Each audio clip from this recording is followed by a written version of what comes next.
made it. Okay, yeah. Tonight, we have Emily Jones, who hopefully is also on time like I am, and hopefully not as tired as I am. Also, Hot Lap, that's coming up. This is good, right?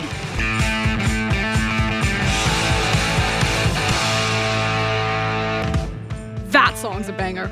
I'm your host, Indiana Froskurrin Black, for another episode of NitroNights. Now, tonight, we're doing something different. We have our Hero of the Month. You can read more about it on overtake.gg. It happens to be Emily Jones, one of the fastest racers down under. If you don't know who she is, check out this video as we piece it together for you.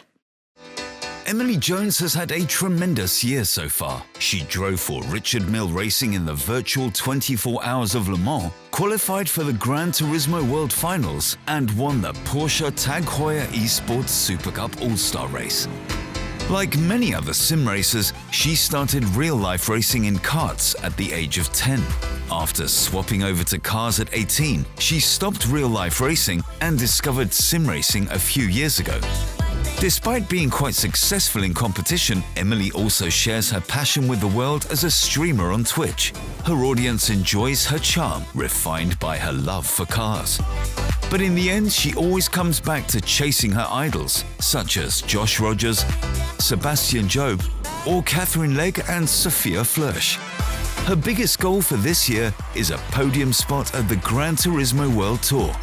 And as a true dedicated racing hero, Emily just got out of her car from the Repco Supercars Pro Series to join us on NitroNights.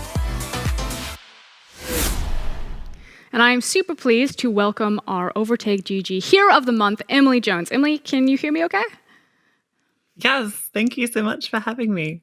No, I'm super stoked. I was like, oh, do I really want to just like tilt on Australian, like right out the gate and say Melbourne? But I thought that I was going to like give you the good treatment and call it Melbourne. So you're coming to us live from Melbourne in Australia. And you said it was like just past midnight there? Yeah, so it's like 12:45, in the morning. So just past midnight. I was racing a couple of hours ago. So I'm still pretty wired, but yeah, I guess it's fairly late. How'd you go? So up and down. So it was the Supercars E series that I was racing, which is like the V8 Supercars kind of iRacing series. And the first two races I was like crashed into and kind of got moved out of the way. And then the final race I came 9th, which was like kind of well into the top half of the field. So yeah, pretty happy with the result.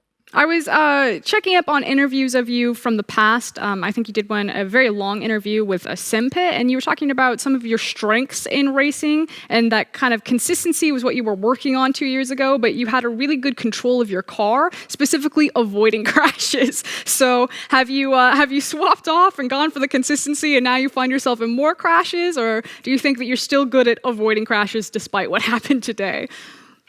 Yeah, so I was great at avoiding crashes, and I've decided, you know what, I'm just gonna crash as much as I can. I was like, I think I was a lot more consistent and kind of, I think I was a lot more careful a couple of years ago. I maybe wasn't as aggressive as I am now, and I could see things happening ahead of me, and I would try and avoid it.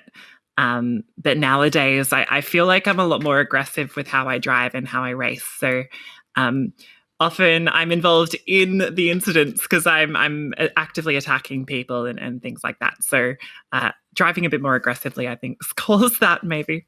Now, for our viewers who maybe aren't as familiar with you, you now have this reputation of kind of being one of the fastest drivers in Australia, and predominantly people are always like one of the women's fastest drivers, especially in sim racing, which I found super interesting because you have a karting background, but you weren't necessarily coming from a karting family. You talked about how your family loves racing, but weren't necessarily a racing family, and kind of your passion got to bring that out of them. And then when you got into sim racing, you kind of learned how to drive or had a lot of bad habits that were left over. Can you kind of walk me through learning on sim racing and kind of your passion and drive now for racing? Yeah, of course. So I guess the best way to say it, like I've always been kind of obsessed with racing. My first word was car when I was like tiny kid, so I always been obsessed with it. And I always wanted to be an F1 driver when I grew up. And my uncle did a bit of racing. My dad did a little bit of racing as well, just for fun, just kind of like small level stuff. But I was pretty obsessed. I'm like, I'm going to make it to F1. I'm going to be the best. And I kind of kept asking for a go-kart every Christmas because I knew that's how you start racing. So I would ask for a go-kart and my parents would be like, no, it's way too dangerous. Like, we can't let her in a go-kart. That would be horrible. And then, eventually when I was like 10, I think I just wore them down enough that my mum caved. It was actually my mum who caved. And she was like, well, we should probably do this. Otherwise she's going to, be 18 and doing it on the streets or something like this. So, that bought me my first go-kart and we started racing then. And from then, like, I was pretty bad for the first couple of years. Like, it wasn't like I stepped into it and was suddenly like good. I was like very bad when I first started. There's always a learning curve. Yeah, exactly. And we like weren't throwing very much money at it. So I think we ran with the same set of tires for 2 years. Like the first 2 years of my go-karting career was the same set of tires, which is pretty crazy. And it just kind of kept, getting bigger, like getting into club stuff and then state stuff and then on to nationals. And then I raced a bit of cars as well, which was awesome and got to race at a higher level in that. And then, moved over to sim racing because I can't afford real world racing, which is the same kind of experience for so many people in sim racing, I think. I've always done a bit of kind of sim racing similar stuff. Like I was playing Gran Turismo the whole time. I think now that I'm an adult, this is the closest I can get, I guess. I think it's one of the coolest things about sim racing is the accessibility of it. So we're now going to move on to kind of like our quickfire round, and it's basically, again, to help viewers get to know you. I'm just going to ask you like lightning fast questions, and just off the top of your head, you just have to respond like first thing that comes to you. Are you ready? Sure. Okay. Yeah, let's do it. So favorite driver? Danny Ricciardo. Favorite racing game? Favorite racing game? I love iRacing. Gran Turismo 3 otherwise. Okay. Personal hero of esports racing? Personal hero. I feel like Josh Rogers is kind of world champion from last year, representing Australia.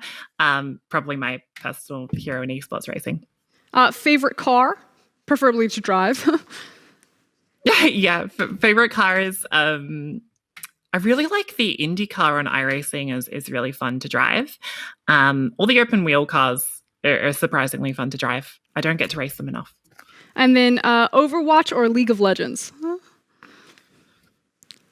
No pressure. Yeah, oh my god, on the spot. I'm definitely better at Overwatch, so I think I have to say Overwatch, but both make me the same amount of angry at the game, so I love both of them. Okay.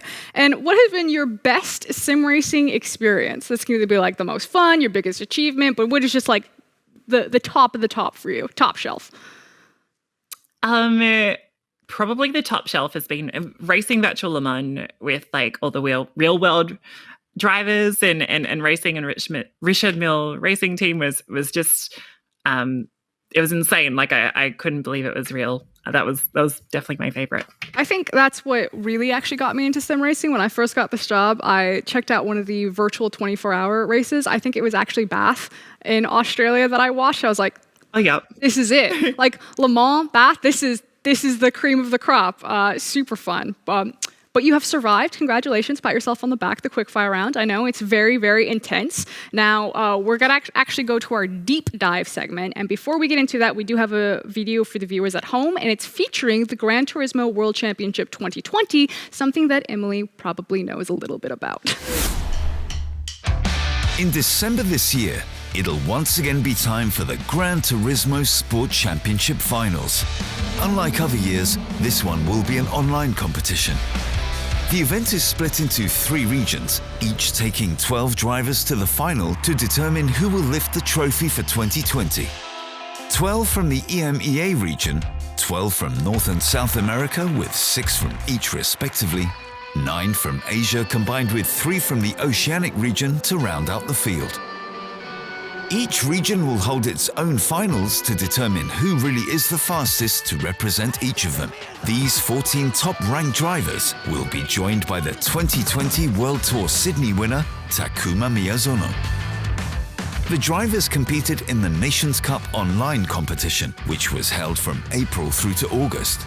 All attendees had to show who was worthy to compete at the top over 10 different circuits. Only the best reach the next stage, the regional finals, which will be held this month. However, there was another chance to qualify for the regional finals. 4 drivers from each region could still make it in the new extra stage time trial event. They had to drive the fastest hot lap of Suzuka in the championship's flagship car, the Red Bull X 2019 competition, before the end of October. They now join the other competitors in the regional finals. To round off the event, the Manufacturer Series final will also take place. Developer Polyphony Digital will draw the participants from the ranks of the players who took part in the 2020 Online Championship. So we can look forward to finding out the winners of this grueling process and get excited about some great Gran Turismo action in the finals. I'm already hyped to watch that one. We just talked about how the Le Mans is my thing, how Bath is my thing. I'm also a big GT fan. So, Emily, can you what are your thoughts on the qualification process this year? I know that was kind of a lot to digest, but thankfully I have you to lead me through it. Yeah, so the Gran Turismo kind of world finals, I guess, is like it's the world championship of Gran Turismo. It's a little bit different this year. Normally it's run as kind of like a world tour. So there's kind of different stops, like live events in different cities across the world, and then a world finals in Monaco generally. Mm-hmm. But this year it's been online because of COVID. So it's been entirely online. And then there is an online world finals at the end, which is a little bit different. It's my first time competing in it. I've never competed in it before, but yeah, online qualifications. So you race against your own region in both the Nations Cup and the Manufacturers Series are the 2 kind of competitions they have running. And yeah, the top couple of competitors make it through to the regional finals. And yeah. I feel like Australia, for whatever reason, there's just something in the water there where it just makes racers, like Australia, very strong racing nation. Do you feel that the competition is really competitive or very stiff in Oceania? Like, is it like a heavyweight favorite, or is it more of like the Germanys that are still really powerful, the Spains, Frances, things like that? Yeah, it's a really good question. So it's kind of split. So there's 5 regions. There's EMEA, which is Europe, Middle East, Africa, and then you've got basically the Americas. You've got Asia, and you've got Oceania. I think it's like North and South America is split from memory. So that's the kind of like split of the regions. And generally, Oceania is we're probably the weakest region. Oh no. The actual competition. Yeah. But it's like, it's a real kind of strange one because I think we're very top heavy. Like it's compared to Europe, where I think the top 40 drivers in Europe are like, could compete at a world tour, like their world tour level. Whilst I feel like in Oceania, maybe only like the top 6 or so drivers can compete there. But the top 6, like we do well. Cody Nikola Ledkovsky is from Australia. He's, I would say, like in the top 5 drivers in the world, definitely. And I feel like we punch above our weight. It's just kind of the depth of field isn't there. So the top 6 is very close, and it kind of peters off from there. That feels like the Australian motto, punching above their weight. So in terms of Gran Turismo in general, do you have a favorite GT game? Because you yourself are not just like a sim racer and a real life driver in your past. You're also like a really avid gamer in general. Yeah, definitely. So my favorite game is, I have personal stories attached to every Gran Turismo game. I remember Gran Turismo 3 playing it on my cousin's PlayStation, and the intro, like, this is super lame, but like the intro movie still like makes me tear up. It's like nostalgia to the max. I remember Gran Turismo 4, I got like, when I first started at high school. And then when I graduated high school, Gran Turismo 5 came out. So it was like very kind of circular. But yeah, number 3 is probably my favorite. I think it's always the best thing when games like are so attached to memory. Like I know when the PS2 opening screen comes up, I'm like, Christmas Day, 1990. Like you just immediately go back. Yeah, exactly. It's like memories attached to it. Yeah. Okay. At this point in the show, we have our social showroom. So what you're going to see is our producer will show you some hopefully very funny tweets, YouTube comments. I don't know how we find YouTube comments funny, but somehow we manage. So producer, here we go. Okay, so first one comes from OverTake GG, and it's basically Halloween-themed decals. Are you into like the decoration of the car? I know that like iRacing isn't necessarily the best for that, but like in your Need for Speed, in your GT, do you go out of your way to like pimp out the car?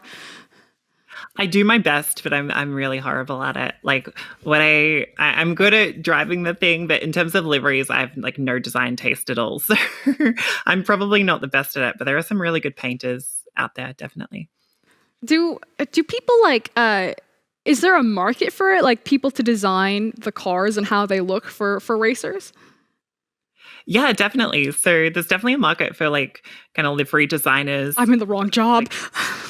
Yeah, it's actually awesome. There are people making money from it, especially in iRacing. Like there are a couple of painters where, you know, you'll pay them to get a skin off them, and they'll be contracted by the big teams as well. So, yeah, definitely a job. Yeah. I've messed up. I don't know what I'm doing. Okay, let's go ahead and look at the next one.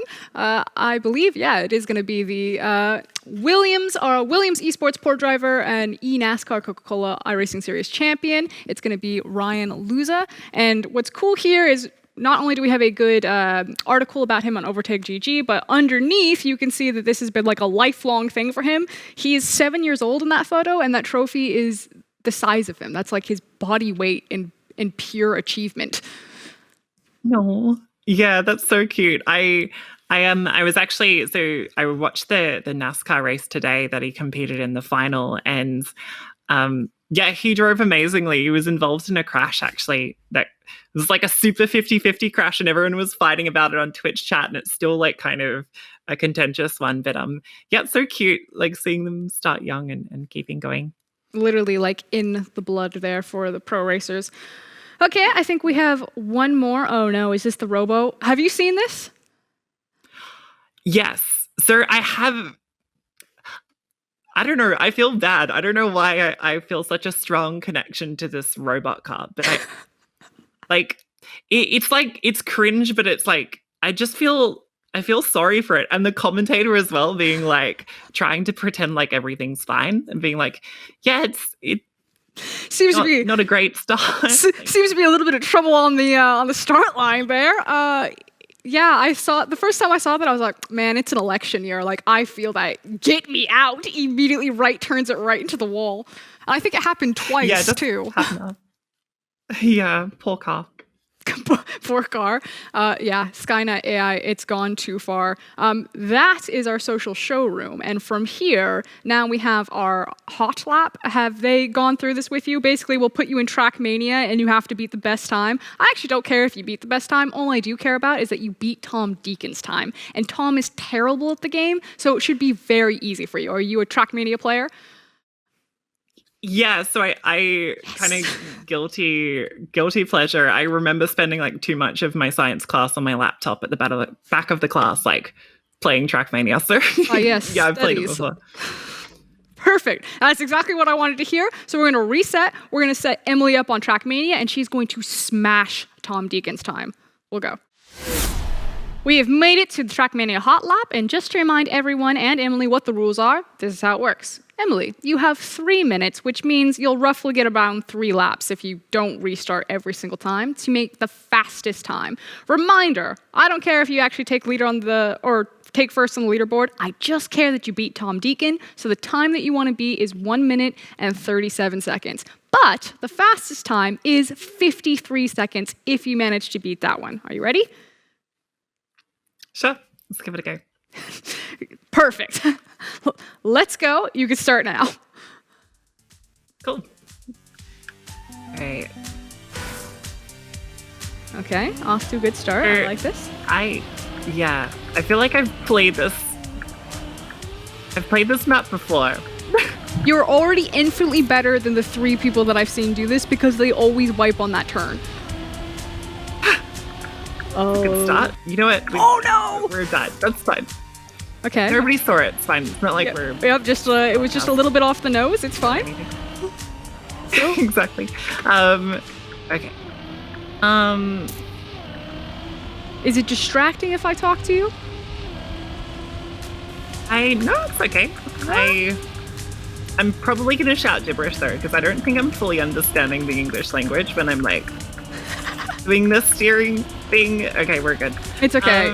I can barely speak English and it's supposedly my first language. Damn, you were like cruising through this. Oh, she's gonna obliterate all of you. Yeah. Look at that. Look at that maintaining contact with the road. This is where the world finds out about my Trackmania obsession. New record! 50.7. Let's go. I feel like there's a 49 in there, so maybe we'll just fuck it, go faster. Drive a bit faster. Yeah. Well, you've already smashed the record. You've beaten everyone by 3 seconds. Good start. I feel like I recently, I think I already figured it out like this year. Like Trackmania is like a fairly like sizable esport in France. Like a lot of fine. Like a lot of people compete in it professionally, I think. And I don't know, it's insane. They're like very good. I kind of view it as like the Dark Souls of racing games, and that it's very much about like dying repeatedly until you like just master what you're supposed to do. I guess it's more like a bullet hell of racing games. Yeah, it kind of is, and it is in terms of like the like there's not a lot of mechanics to it. Like it's very simple, but yeah, it just takes a long time to get your head around it. I am already incredibly impressed. Yeah. My producer asked me to ask how you're feeling about something, but he cut out. What would you like me to ask?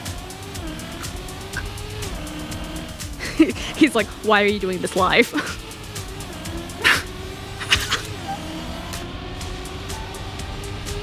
feel like I'm not going to get this one in. Emily smashed the record, fastest time on our hot lap. It was 50 seconds. The next fastest is 53. And I know that this is a great crowning achievement for you, clearly, but I do want to ask, how does it actually feel to be our hero of the month over at overtake.gg? Yeah, it feels pretty awesome. Thank you so much, OverTake, for yeah, I don't know what to say. It's kind of really lovely. I don't know, I've been doing some racing for a long time, so yeah, thank you so much. I'll keep doing my best and I'll try and win some more races. And yeah, thanks so much. I am always looking forward to it. Do you have any, final shout outs? You want to maybe plug your Twitch channel, your YouTube channel, or anything like that before we sign off? Yeah, I definitely follow me on Twitter. My kind of name's Emery, and I'm on Twitch, and yeah, definitely pay attention. Supercars E-Series I'm racing in, and also the Gran Turismo World Championships, which are coming up very soon. So yeah, please watch. Hope I do well. You heard it right there, guys. Prime check in chat. Be sure to steal from Jeff Bezos. Get those primes over there. But that is it for Emily. Thank you so much for joining us. But don't worry, we still have more content to come as we're going to take a look at our Newsflash. The Trackmania Grand League Grand Final took place on October 30th. Now, it was Carl Jr. from Solari who beat 15 other racers to be crowned championship in the end. Trackmania expert and journalist Eric Holland even called Carl Jr. the greatest Trackmania player of all time. The iRacing Rallycross World Championship continued this week at Lachenbachen. Now, Tommy Hallman won his first race to become the 5th different pole sitter in 5 rounds, dominating the opening heat to secure his place in the final. Ex-Formula One driver and multi-race real-world rallycross champion Scott Speed triumphed in the All-Star Invitational event, which ran before the sim racers took to the virtual course. Now, 15 finalists battled across 2 races at Silverstone and Hockenheim to win an all-expenses-paid trip to the Porsche's Experience Center in the latest regional Forza Motorsport 7 competition. Christopher Farkas controlled proceedings in the opening race of Silverstone to move into the championship lead ahead of the final race. The second race was reverse grid. Eric Gerald Gack stormed from 5th to overhaul Argenito for the lead of the race on the second lap. The Australian Smith caught onto the back of the leading duo on lap 4 despite starting down in 13th position. Now, Farkas spent the majority of the race in the midfield scrap and just passed Argenito to finish in 4th place. Now, Jeff Newton took 2nd place in both races, and he just missed out on the title by a single point. Farkas placed 3rd in the Drivers' Championship despite a dominant winning performance in the first race. Now, the worthy champion Smith will get to enjoy an all-expenses-paid trip to Porsche's Experience Center at Hockenheim. Each of the top 3 finishers will also be awarded a Tag Heuer watch and $500 of Hugo Boss store credit. Before we get to the eNASCAR Coca-Cola final, we still have one more week to look at first. To keep it brief, lap 162 sealed the fate of big names like Afala Lowe and Mullis, who were all involved in a big crash. Now, Michael Conti finally won his first race in 2 years of eNASCAR and qualified for the championship with it. He would face Ryan Luza, Nick Ottinger, and Bobby Zielinski to decide who would be crowned this year's champion. Now that we have set the stage, let's look at the final. The final began with Zielinski and Luza in control of the race up until the midpoint. Ottinger and Conti just couldn't keep up the pace, which led them to switch their tire strategy. Then at the front, Luza and Zielinski collided, which caused a yellow flag and sealed the fate of Luza. Conti and Ottinger fought their way through the field while trying to catch up on Zielinski on their old tires. With 3 to go and after 3 yellow flags, Ottinger finally managed to catch Zielinski and pass him. Ottinger held onto the lead and clinched victory to win the championship for his first time in its 8th year in the series. Congratulations to Nick Ottinger. That's it. That's everything. We've completed another episode of NitroNights, but do not fear, gentle viewer, because we will be back next week with Tom Deacon talking about the next generation of consoles. Until then, thank you so much to Emily Jones. Reminder, guys, that she's our hero of the month. You can check it out at overtake.gg. And until then, buckle up, stay safe, and I'll see you next time.